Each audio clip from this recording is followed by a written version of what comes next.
Every bastion of the Siegfried Line today is threatened by formidable new Allied guns. Here are the first pictures of the latest British concrete buster. The Nazis have no match for this thunderous weapon. It fires a 200-pound shell and has a range of nearly 14 kilometers. This gun is described as the most damaging field piece on wheels.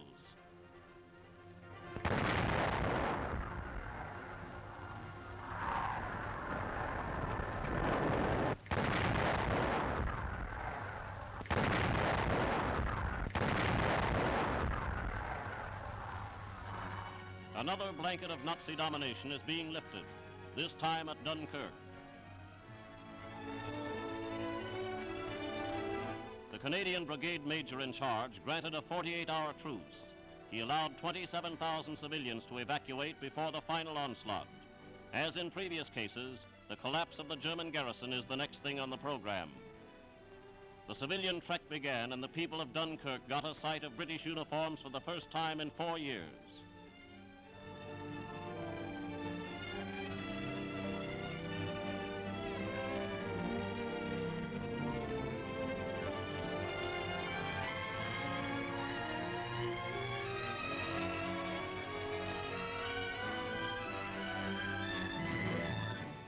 In a sense, this humane pilgrimage is a reunion. It has been delayed for 4 years, but is welcome the more for that. Nazi censorship had choked off all communication with the outside, but the people of Dunkirk did not forget their old loyalties, nor the promise of the British to come back. That promise has been fulfilled.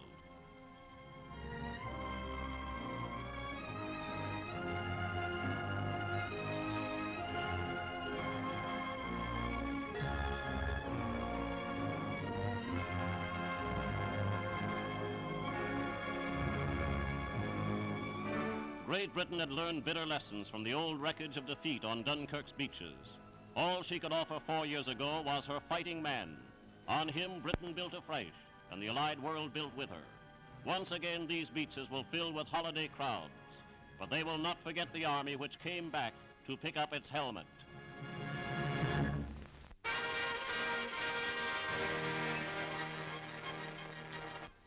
Brest is a small town in Belgium, but it was large enough for the site of a German concentration camp. The town's liberation gave the populace an opportunity for a long-delayed ceremony. Men who had suffered within these walls, but had managed to survive, paid tribute to those of their comrades who had been tortured to death. In 4 years, this camp had been the scene of death for 1,100 Belgian patriots. Grim execution stakes were the only markers commemorating the dead.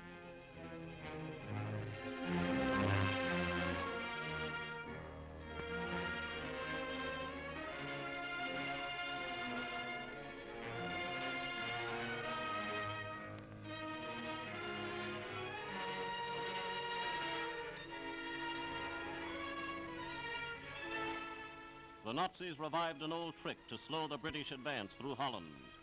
In the desperately contested Nijmegen sector, a flood of refugees had been forced onto the roads, deliberately driven into the path of advance under a threat their towns were about to be shelled.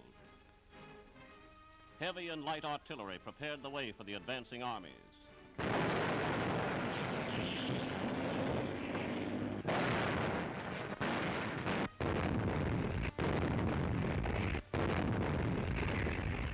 Soon the British were moving over the German frontier. White flags of surrender greeted the veterans from Africa who spearheaded the operation.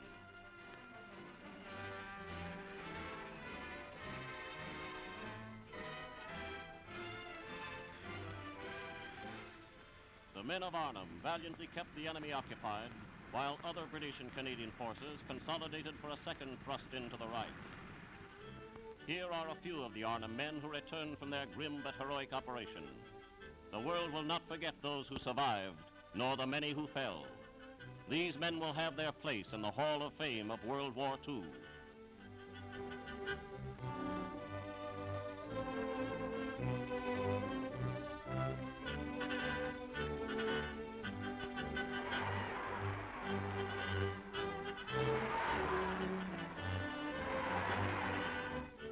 Among those who came back was General Urquhart, who commanded the 1st Airborne Division. His men fought without food, without sleep. but without respite for the enemy. The Germans, too, will long remember the men of Arnhem.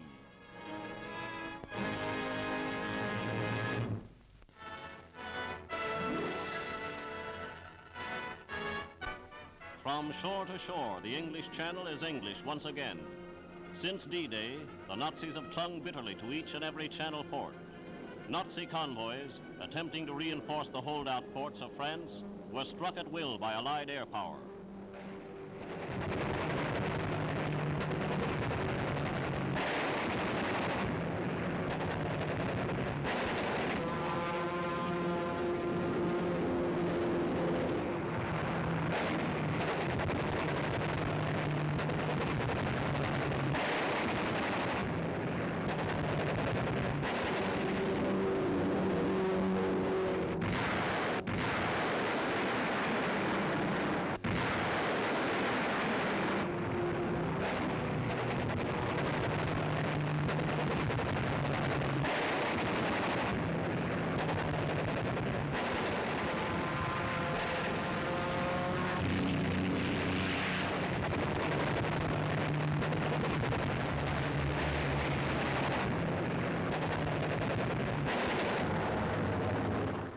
Nazi installations on the Dutch coast were blasted mercilessly and virtually without opposition.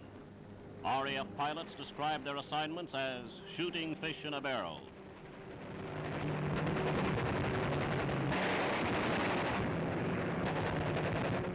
Weight was added to the attacks when United States 8th Air Force craft went to work in the same sector.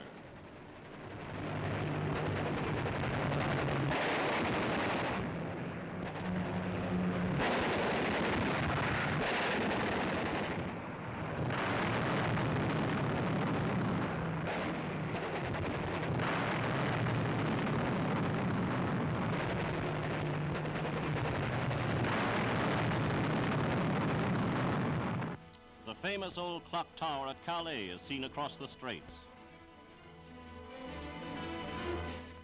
These smoking ruins are the hallmark of futile Nazi resistance.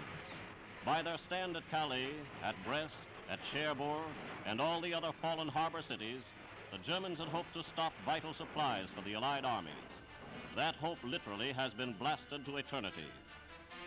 This remote-control flamethrower was never put to use against the Canadians. The Nazis preferred to check out and finish their days of war the easy way. One of the chief targets of Allied air power has been the U-boat pens at Brest. Here is the very center of Nazi undersea power.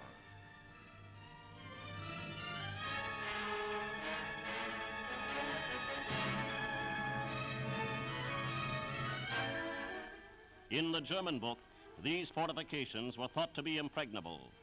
Nazidom's greatest military engineers put their talents into the Brest installations, but they were not enough.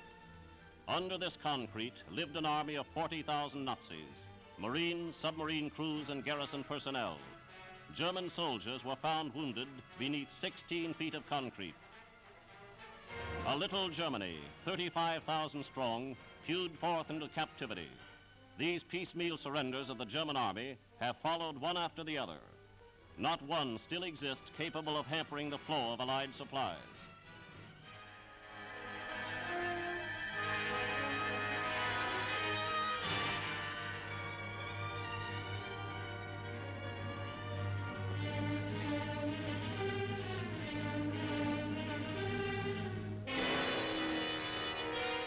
Fifteen of the monstrous submarine berths had withstood the Allied rain of bombs. But the new 12,000-pound earthquake bomb of 1944 finally let the daylight in.